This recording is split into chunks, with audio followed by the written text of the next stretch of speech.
On April 24th, 2022, I released a tier list video ranking all the roguelike games I played at the time, and one game was all alone in C tier on that list, and that game was Neon Abyss. Watching back the footage, I said that the meta progression was slow and confusing, the movement felt off, and the shooting also felt off, which made me put it in C tier. Looking back on it, that's not really fair. I played the game for only an hour and 10 minutes according to Stream Analytics, and that is 100% not enough time to give a good analysis on a game. So here we are 2 years later, and I want to explore Neon Abyss with a fresh mind and give it an honest try, to see if it's a lot better than I remember, or if past me was correct with the early judgment. We'll dive deep into what this game offers inside of a run, outside of a run, variety, meta progression, everything that I can find really. But before we dive into the goods of inside of a run, let's take a peek at the development of this game and all the extra content they even added after its initial release. It originally released on July 14th, 2020, and you can play this game on any console or PC. If you have an Xbox Game Pass subscription, you can play it for free,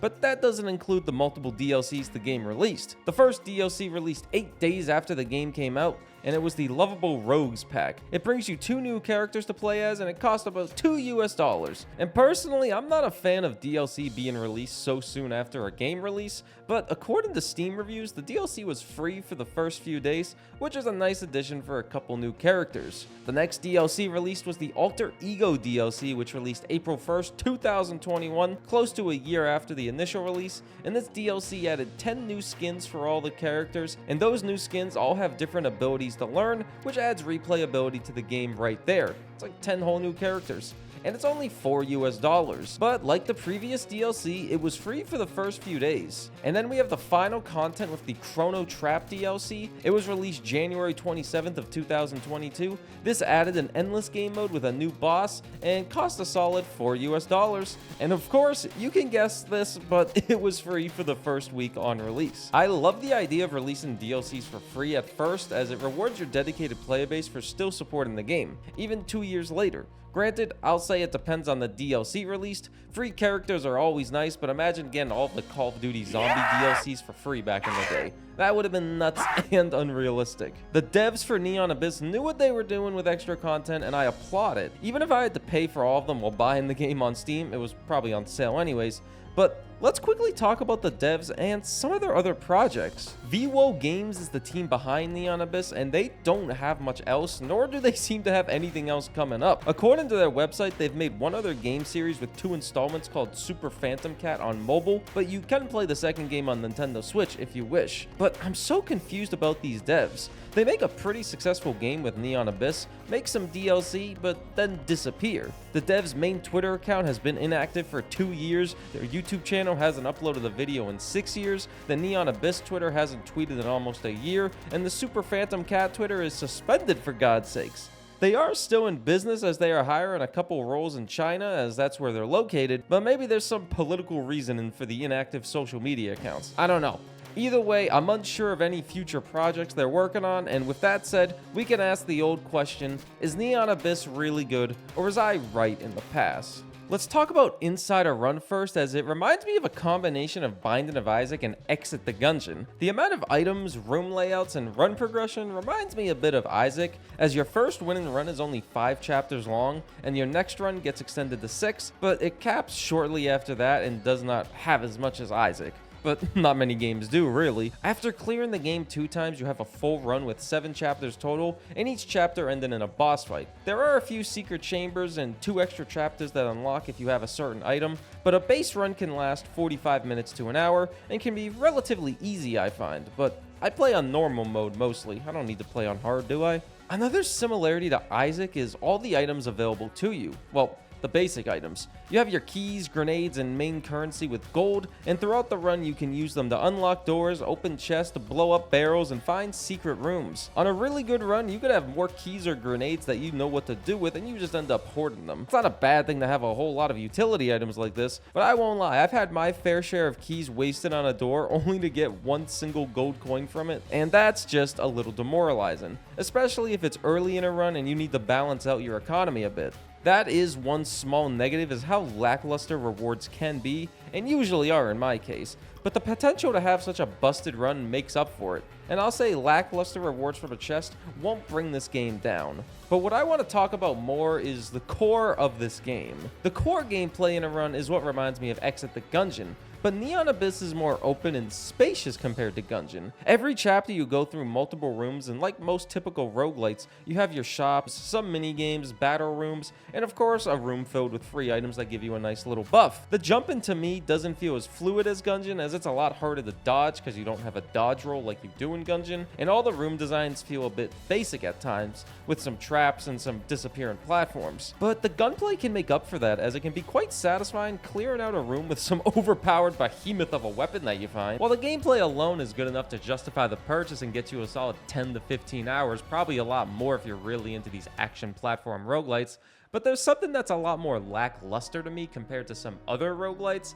And really, that's all the secrets that the game has and the stuff outside of a run that would increase the replayability. First, let's discuss outside of a run with meta progression and the few other options that the game gives you. The meta progression isn't great, but it's not bad either. After every run, you earn faith gems to spend at the bar, and it unlocks a lot of things inside of a run with mini games, new items to interact with, and even characters, which is where the game shines more brightly to me, with the different characters and each one of them having 2 different abilities to choose from. And while the meta progression doesn't give you the average things like increased health or damage, you are able to disable the items you buy if you don't feel like having them in a run.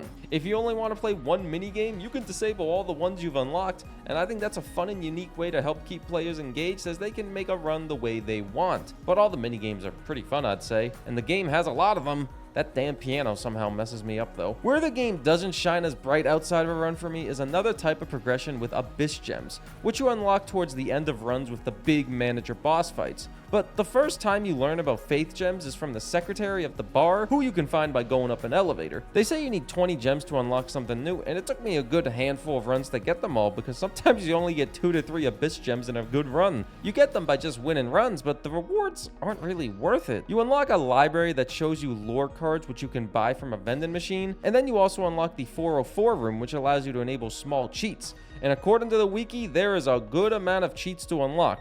And for me, I don't really care about things like cheats. So those Abyss Gems didn't appeal to me at all, and felt more like a waste of time and did not add any desire to replay the game. I can understand people liking cheats, but it's something that didn't really intrigue me. And before we get to the best part of the game, we can discuss the secrets that this game has. Most roguelites like this have a lot of fun and engaging secrets that gives you lore, secret weapons, more bosses, or even a whole new chamber with new enemies. Of all the games I've played, Enter the Gungeon has some of my favorite secrets, with chambers and unlock methods being unique and truly puzzling. Neon Abyss, on the other hand, is more bland to my liking with the setup of these secrets. The game has a handful of managers that I haven't beat yet, but has 2 I need to fight, and the only way to get to them is to finish a run holding a certain item that you just randomly acquire from other secret rooms. I was able to beat one of those 2 bosses, but the chamber they were in didn't really wow me. Enemies felt the same, just did more damage to you than the beginning of a run, and all the rewards were just money, keys, and sometimes grenades. The boss fight was the highlight of it, as it was a really challenging fight, but other than that, and the unlock method being more RNG based, it made it not as fun compared to something like Enter the Gungeon and donating 4 to 5 weapons to find a new chamber with new enemies. There are a few more secret little chambers that can make your run busted by taking away all of your items, but then provides you with a handful of new ones throughout the chamber, and then it gives you all your old items back once you beat it. But then there's a secret chamber based around a rainbow dog bone, and I don't even understand that one. All these secrets feel RNG based, with just finding the correct item, and that made it more of a downside. It's nice to have them, but it didn't entice me to go and find all the secrets, because it was just RNG. But now we have the most positive part of this game, in my opinion, but still has some negatives, and it's all the items you have available. Neon Abyss is one of the most unique games in terms of items compared to other roguelites. You have your base items that upgrade your character. You have eggs that follow you around and potentially hatch into little babies that follow you and give you small little boosts like retrieving money or blocking bullets. And then you have a crazy amount of guns you can choose from, and a lot of those guns have abilities that cost crystals, which you find in runs. And the abilities can be quite overpowered and sometimes feel mandatory, which which could also be a bad thing. An example of that is some guns give you abilities that give you a lot more movement to reach places that you can't really reach. And sometimes this game has a lot of chests and items locked behind areas that you cannot reach unless you have one of those guns that have the ability. And there's not really a lot of guns that have those abilities like that. So you end up missing a lot of items because of bad RNG. But really, the items and the eggs are fantastic. I love finding as many items as I can, and every run gives you a lot of opportunities to get items from combat rooms, mini game rooms, or just a free item room. You have a few items here and there that probably stink like every roguelike game and you never want to pick them up, but then there's a crazy amount of items in this game that can easily make your run a winning run, and that makes it really fun trying to get as many items as you can. The eggs are also great. I love the runs where you just have 15 little guys following you around, and then you lose tracks of which ones do but you know they're helping you in so many different ways, and then the next thing you know you only have 4 because they all died, but then you find 3 more eggs and they hatch into nothing. The egg system is something that really makes Neon Abyss unique. But then there's also the guns. I find the same few guns every run, it feels like, compared to the crazy amount of items that I find. And most of the guns I end up using, I genuinely feel they cannot win me a run. I've probably won 9 or 10 runs and can only remember using 3 or 4 different guns in those runs. The builds themselves were very good with my item variety and the little egg guys following me,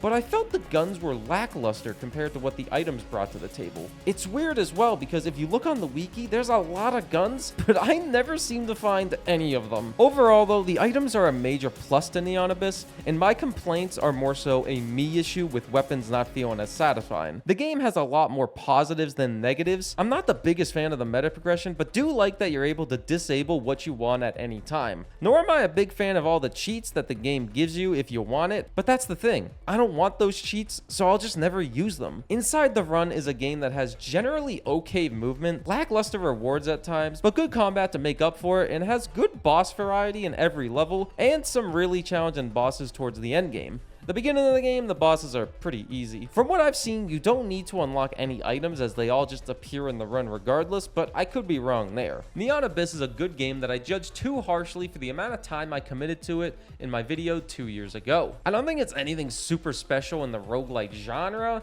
but it has enough to stand on its own and give you a solid 10 to 15 hours, maybe a little bit more. So this game is better than I remember, and I look forward to playing it a little bit more if I have the time. That's all really, so thanks for watching, and I'll see you next time.